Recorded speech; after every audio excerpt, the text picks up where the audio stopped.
Hi there, Juleka here. Before we get started, I want to invite you, yes, you, to be a guest on the show. If you're an adult and a child of immigrants, and they could be from anywhere in the world, really, I'd love to talk to you about the conversations that are necessary but challenging, especially right about now. So whatever you're all getting into, I want to know about it. Politics, money, holidays, marriage, kids, everything. So send me an email directly at juleka@lantiguawilliams.com and we'll get you on the show. I can't wait to hear from you.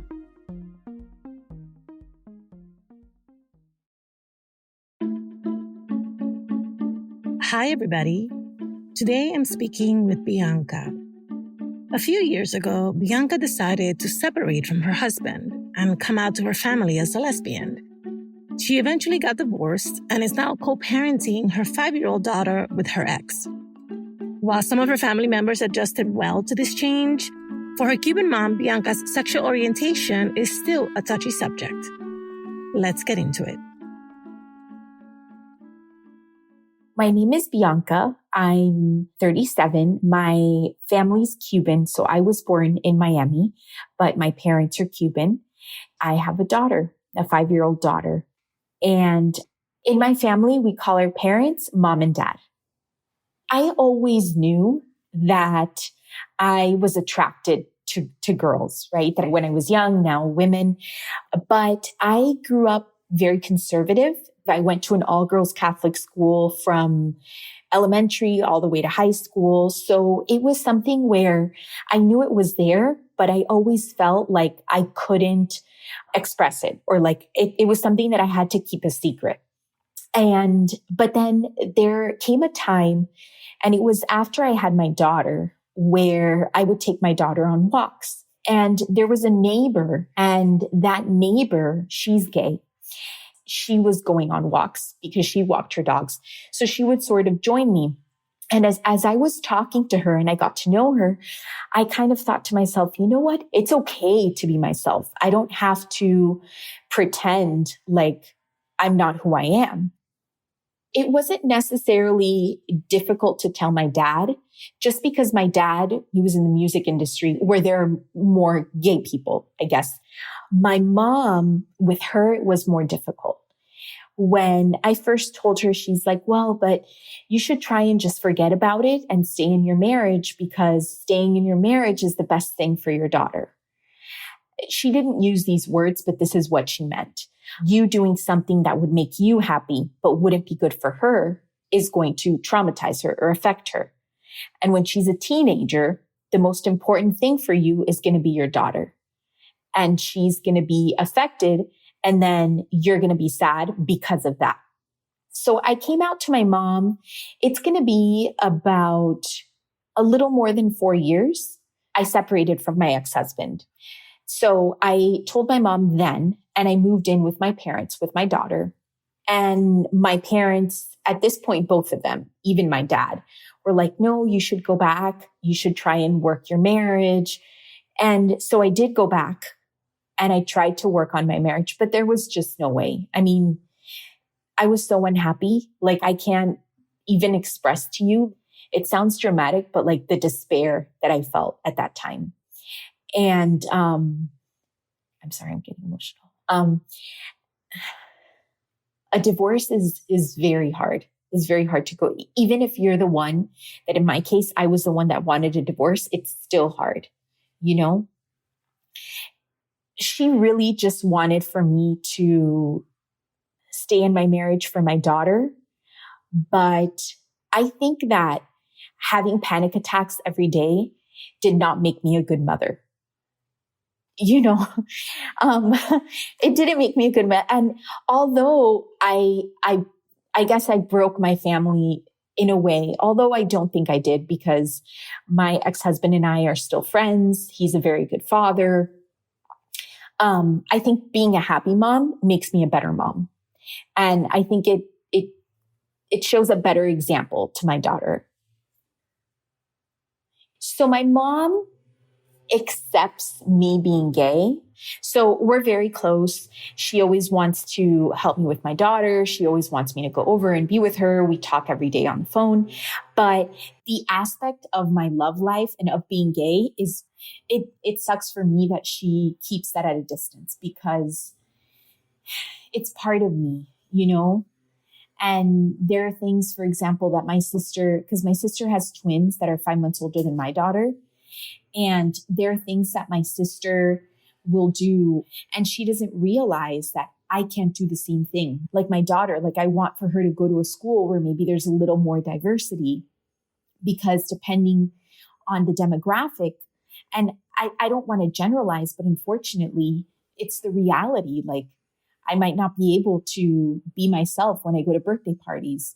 If I have a girlfriend or if I get married, will I be able to bring that person to a birthday party? Not because I'm embarrassed but it's because of her. It's not because of me. I'm an adult, but it's because of her. There are more things that you need to consider. My daughter's 5, so I don't think she would understand like being gay, but she does know that 2 women can be in a couple. She does realize that it's not just women and men. And then with her Barbies, even I see sometimes she'll like marry two Barbies instead of just a Barbie and a Ken. So I had a girlfriend. We were together for about 3 years. Unfortunately, we broke up, and my mom would invite her to, like, she came on Christmas Day, she came for Easter, things like that. But I still saw like a difference with the way that she was with her and the way that she was with my sister's husband. It's cultural. It's not them, but I don't know if they can necessarily believe that I will be able to have a marriage like a heterosexual couple can have a marriage.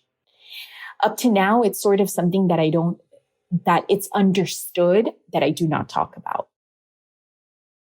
Juleka here. If you love our show, you're absolutely going to love the latest series from Tracks on PRX, Cultureverse. Hosted by Kelly Marie Tran and Yara Shahidi, Cultureverse is where myths and legends come alive in the modern world. In each episode, an ordinary kid encounters an extraordinary creature, myth, or folk character from their culture, and an exciting journey of self-discovery begins. Cultureverse is an audio adventure that celebrates where people come from. Subscribe anywhere you listen to this podcast. Ending a marriage can be painful and complicated, even if it is ultimately the right decision for you. Compounding that with coming out to your relatives, as Bianca did, can feel disorienting for some of our loved ones. How can first gens, especially those who are also parents, talk about all this? To help us figure it out, I called in an expert.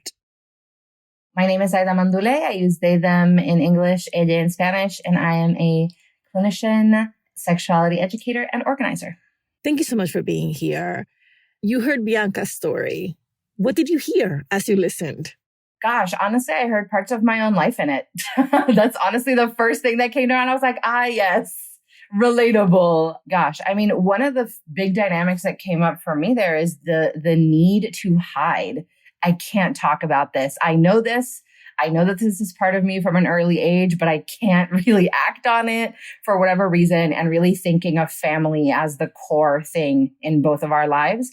And as far as themes, right, aside from that secrecy and hiding, the self-sacrificing trope of mothers and parents, where, the mother says, the most important thing is going to be your daughter. You have to do everything you can to make sure that her upbringing is good and safe, and anything that would make it even a little bit complicated is not going to fly. And seeing queerness as a complication instead of just another way that we can be people and be happy. So those were a couple of the big things. So I love that phrase that you just used, which is seeing queerness as a complication. Go, take me there. A lot of people who are cisgender and heterosexual especially see queerness, whether it's in gender or sexuality or anything like that, they often see it as deviant, as outside of the norm. And one of the most important things I like to tell folks is, look, the idea that this is not natural or normal is really recent. People have been queer and people have been all the flavors of LGBT for longer than we have had these ideas that it is not normal or natural. And so, it is a complication socially because we do live in a lot of homophobic and transphobic societies, but that's a problem that we can and should address. That's not something to just say, well, it's complicated, so don't do it. I want to talk about the divorce because in many ways, marriage is the end all be all for Latinos and many immigrant cultures because it signifies you've reached a certain status. It is loaded with significance. So talk me through what you might suggest someone when they're approaching this, if they know that they're about to sort of break with the normative heterosexual relationship and have to do something formal like get a divorce. How do we begin these conversations with our families? Oh my gosh, the first thing is assess what your support system is. That's the first thing, because it is true in a lot of places in the United States and abroad, it can be very dangerous to come out, whether that's because you could get, as far as murdered, or you could face a lot of repercussions. You could still be fired from your job in a lot of places. Family can sort of suddenly kick you out or never want to talk to you again. Or even as a parent coming out, if you have a child and your in-laws or your parents do childcare, if they suddenly say, well, no childcare, and then you're unable to work, there's a lot of repercussions that can happen. So the first thing I would say is check in. What is your support system? Who are the people that have your back? And if you don't have any at all, let's try to find some first, whether that's through checking out local support groups, hotlines, all these kinds of things. The other immediate step that I would say is figure out what are your core values and what are your non-negotiables. Because when you're talking to your family, it is very possible and very likely that you will have a difference in some of those non-negotiables or core values, or that the way that you express them is going to be different. So, por ejemplo, there's a lot of folks that think of respect. I grew up with a lot of feelings and a lot of thoughts about being respectful, being polite, sort of being good to your elders and things like that. And to me, that is not incompatible with being LGBTQ or being LGBTQ inclusive. But for a lot of people where they don't understand LGBT people or they haven't been exposed to it or whatever, they may see that differently. They may see an incompatibility. And we see that, the guest talked a little bit about that for her, one of her values was, yes, absolutely being good to her family and her daughter. And that meant being true to herself instead of hiding. Like that was how she made that value real for herself. So those would be a couple of the first steps. So one of the things that I found really interesting in talking to Bianca is that she is, in a way, sandwiched between two generations that are probably going to have diametrically opposed views on who she is, her mom and her daughter. The child this will be completely normal to her because this is her mommy who she loves. And then one day grandma might slip and say something inappropriate. And then the two generations are going to have to deal with it. And, it's highly likely that mom won't be around for that. So she's sandwiched in here. Help her out. Yeah. So one of the things is that a lot of people start teaching their kids about love and relationships from when they're teeny tiny children. Again, here's another example of us looking at gay relationships quote unquote differently and thinking that they're inherently sexualized in a way that's inappropriate. And they're not. They're really not. Let's look at something as, common as Disney. All Disney movies are for children, and they pretty much predominantly all have heterosexual narratives. In all of them, you're seeing some kind of marriage, some kind of love interest. We see a lot of parents with their 1 and 2 year olds being like, oh, my son is going to be such a heartbreaker when he grows up. He's going to love all the ladies. And suddenly, when we're talking about gay people, then it's suddenly a no-no. Then it's suddenly really inappropriate and sexual. And it's not. So the first thing I would say is let's be really honest and look at the fact that we treat these things differently, and we shouldn't. Let's also look at standards for sex education in the United States for a moment. And it's not that they're great. The US still has a lot to do. But in the United States and even in other countries, we have mandates to teach children about relationships and about affection and orientation really early on. Those are conversations that we actually do have to have very early on, regardless of the sandwiching. But when you add the sandwiching into it, you're going to maybe have your kid in a really awkward position of, I want to respect abuela, but she's being rude about mom. What do I do? And as a parent, I think clinically it is our responsibility to be able to equip our children with the tools to talk to family and stand up for themselves and other members of the family. The other really interesting dynamic that's happening in Bianca's family is that her sister, who is more heteronormative, who has children, who is married, really poses a very traditional example for her mom and her family of what a family looks like, of what relationships look like. And now Bianca's starting to see that her mom treats them very differently. So I asked her, I said, well, how does your sister feel about you? She was like, oh, she's perfectly fine with it. She's super cool, super supportive. And so then I was thinking, well, like, recruit her, right? Like, bring her in, make her an ally. Yes, I 100% agree. I 100% agree. Honestly, with families, again, when family is the most basic, important thing, family is what's going to help you get shit done and get out of problems like this. So absolutely, I would say enlist sister to help make this more normalized. And, you know, when we're not in a room, if we're the queer person or the trans person and we're not in a room, we're going to need other people to step up for us. And it sounds like the sister might be in a good place to do that. One thing that I've seen help some parents is reframing what their expectations about their children are and guiding them a little bit in that conversation. So, por ejemplo, con mi abuela, you know, she's like, oh, but I want you to be happy. I want you to be healthy, da, da, da, da, da. And at some point when I heard her say that, I was like, okay, this is what, a esto me engancho. This is what I'm going to do with that. And what I did was every time that she started mentioning things about my life or sexuality like a problem, I'd be like, hey, remember that you said you wanted me to be happy? This is how I am happy. Let me tell you about the ways that I find joy in these ways of being and this way of having my body, having my gender, having my family. And so expanding their definition of what they're expecting of you as a child, and also talking to them about how you are making family, right? If their goal is family, tell them how you are planning to make family. And, you know, yo soy de Puerto Rico, con familia cubana también. And for us, family's not always about blood, right? Like we have that titi that's like, there's no connection blood-wise, but she and her family have been in your life forever. We have that tío, you know. So if people are like, well, it's not blood family, I'm like, look at your own family tree. Half of that is not blood family either. So again, even pointing out the inconsistencies. And that can be really hard, but that's really part of the long-term project of talking to our families about this sort of thing.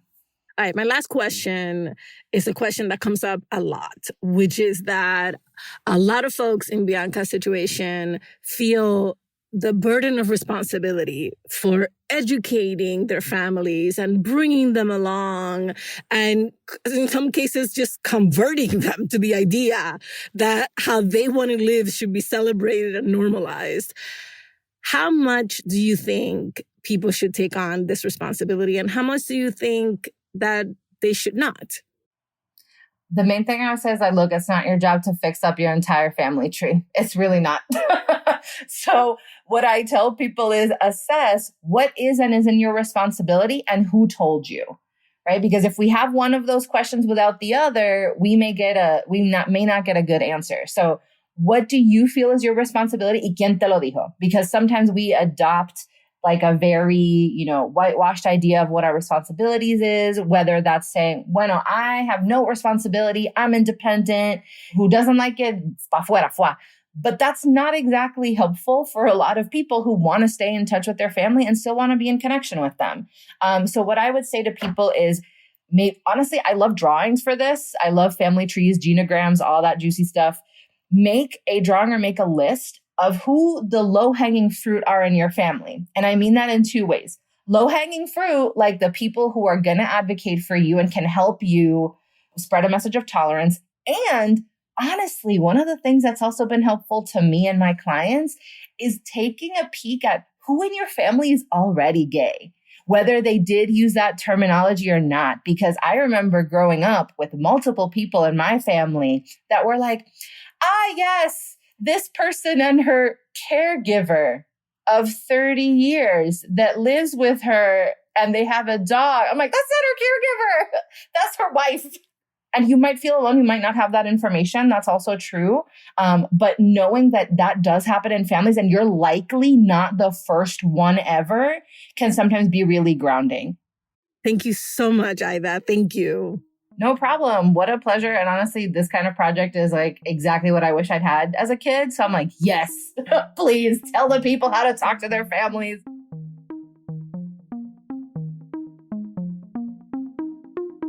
All right. Let's recap what we learned from Aida. Beef up your support network. If yours isn't as strong as you'd like, reach out to local support groups, hotlines, or other community resources that can help you build a reliable support system that will have your back. Normalize all relationships. Using age-appropriate language, speak with children in the family early on about what healthy relationships, romantic or otherwise, look like between people of all orientations and identities. And remember, enlist your supportive relatives, whether they're open and accepting simply because, or whether they identify with your experience coming out. Lean on your family members and let them be your advocate when you're not in the room. We've added a list of bilingual resources in the episode notes.